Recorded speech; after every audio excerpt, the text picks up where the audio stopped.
నారాయణపేట జిల్లాలో ఘోర రోడ్డు ప్రమాదం జరిగింది. జాతీయ రహదారి 167 పై జక్లేర్ దగ్గర ఎదురెదురుగా వచ్చిన 2 కార్లు ఢీకొన్నాయి. ఈ ప్రమాదంలో 5గురు మృతి చెందారు. అతి వేగమే ప్రమాదానికి కారణమన్న ఆరోపణలున్నాయి. ప్రస్తుతం మన దృశ్యాలు చూస్తున్నాం. నారాయణపేట జిల్లా జక్లేర్ దగ్గర రోడ్డు ప్రమాదం సంభవించింది. 5గురు అక్కడికక్కడే మృతి చెందినటువంటి సంఘటనకు సంబంధించిన దృశ్యాలు మనం చూస్తున్నాము. ఎదురెదురుగా 2 కార్లు ఢీకొన్నాయి. అయితే ప్రాథమికంగా అతి వేగమే ఈ ప్రమాదానికి కారణమన్నట్టుగా తెలుస్తోంది. మృతులు కర్ణాటక, మహారాష్ట్ర వాసులుగా కూడా గుర్తిస్తున్నారు. మరి వీరు ఏ పని మీద నారాయణపేట జిల్లా జక్లేర్ దగ్గరకు వచ్చారు? మరి ఎదురెదురుగా 2 కార్లు ఢీకొనడానికి ప్రధాన కారణం ఏంటి? మద్యం మత్తులో ఉన్నారా, లేకపోతే అతి వేగమే ఈ ప్రమాదానికి కారణం అన్నది తెలియాల్సింది. 5గురు అయితే మాత్రం మృత్యువాత పడినట్టుగా తెలుస్తోంది. ఎదురెదురుగా వస్తున్న 2 కార్లు బలంగా ఢీకొనడంతో ఈ ప్రమాదం సంభవించింది.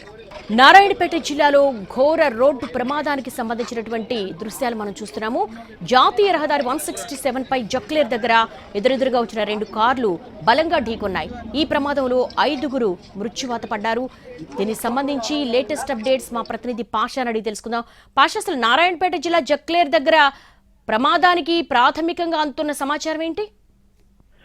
దేవి, నారాయణపేట జిల్లాలోని 167 జాతీయ రహదారిపై ఘోర రోడ్డు ప్రమాదం జరిగింది. మక్తల్ నియోజకవర్గంలోని జక్లేర్ సమీపంలో 2 కార్లు ఎదురెదురుగా ఢీకొనడంతో 5గురు అక్కడికక్కడే చనిపోయారు. మరో 2 పరిస్థితి విషమంగా ఉన్నట్టుగా పోలీసులు చెప్పిన దాన్ని బట్టి తెలుస్తా ఉంది. అయితే వీరిని ప్రాథమికంగా కర్ణాటక, మహారాష్ట్రకు సంబంధించినటువంటి వారుగా గుర్తించారు. ఈ వాహనాలకు సంబంధించినటువంటి రిజిస్ట్రేషన్ నెంబర్ల ఆధారంగా పోలీసులు ప్రాథమికంగా ఒక నిర్ధారణకు వచ్చారు.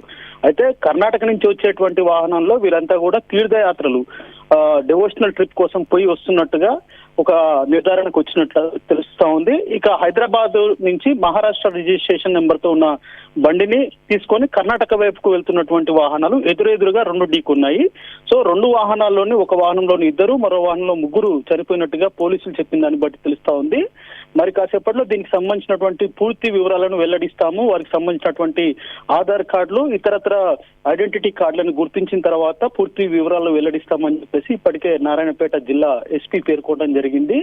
అయితే మొత్తం మీద జక్లేర్ వద్ద ఈ రకమైనటువంటి ప్రమాదం జరగడంపై స్థానికులు చాలా తీవ్రంగా కలిసివేసినటువంటి పరిస్థితి. తమ ప్రాంతంలో ఎప్పుడు ఇట్లాంటి ప్రమాదాలు జరగవు, అతివేగమే దీనికి కారణము అయి ఉండొచ్చు అని చెప్పేసి చెప్తున్నారు. అట్నుంచి రైట్ నుంచి వచ్చేటువంటి వాహనము లెఫ్ట్ కి రావడం వల్లనే ఇట్లాంటి ప్రమాదం జరిగింది. సో విజువల్స్ లో చూస్తున్నాము, 2 వాహనాలు కూడా పూర్తిగా నుజ్జునుజ్జైనటువంటి ముందల భాగాలు నుజ్జునుజ్జైనటువంటి పరిస్థితి మనం వాహనాలు బట్టి తెలుస్తుంది. అంటే అతివేగంగా రావడం వల్లనే, వాహనాలు ఇంత బలంగా ఢీకొనడం వల్లనే ఈ రకమైనటువంటి ప్రమాదం చోటు చేసుకుందని చెప్పి చెప్తున్నారు. దేవి, మీ దగ్గర ఎటువంటి ఇన్ఫర్మేషన్ ఉంది? అంటే ఈ 2 కార్లలో ఎంతమంది ప్రయాణిస్తున్నారు అసలు? అంటే ఒక కారులో 5 మంది ఉన్నారు, మరో కారులో 4 ఉన్నారని చెప్పేసి పోలీసులు ప్రాథమికంగా చెప్పిన దాన్ని బట్టి తెలుస్తా ఉంది. 5 మంది చనిపోయారు, మరో 2 ఇద్దరినేమో పరిస్థితి విషమంగా ఉండటంతో జిల్లా ఆసుపత్రికి తరలించారు. మరొకరి పరిస్థితి కొంచెం నార్మల్ గా ఉంది కాబట్టి సమీపంలోని మక్తల్ ఆసుపత్రికి తరలించినట్టుగా పోలీసులు చెప్తున్నారు. అయితే ఘటన జరిగిన వెంటనే స్థానికులు అప్రమత్తం కావడంతో అప్పటికే మృతదేహాలు చెల్లచెదురుగా పడి ఉన్నాయి. పక్క బండ్లో ఇరుకున్న వాళ్ళని స్థానికంగా ఉన్న వారు తీసి వారిని ఆసుపత్రికి తరలించారు. అయితే వారి దగ్గర ఉన్నటువంటి ఫోన్లలో ఉన్న కాంటాక్ట్ నెంబర్స్ ఆధారంగా వారికి సంబంధించినటువంటి వివరాలను సేకరించే పనిలో పోలీసులు ఉన్నారు. ఈ వివరాలను మరి కాసేపట్లో వెల్లడిస్తామని చెప్తున్నారు. ప్రాథమికంగా మాత్రము ఇందులో కొందరు కర్ణాటక వాళ్ళు ఉన్నారు, మహారాష్ట్ర వాళ్ళు మరి కొందరు ఉన్నారని చెప్పేసి పోలీసులు చెప్తున్నారు. దేవి, ఆల్ రైట్ పాషా.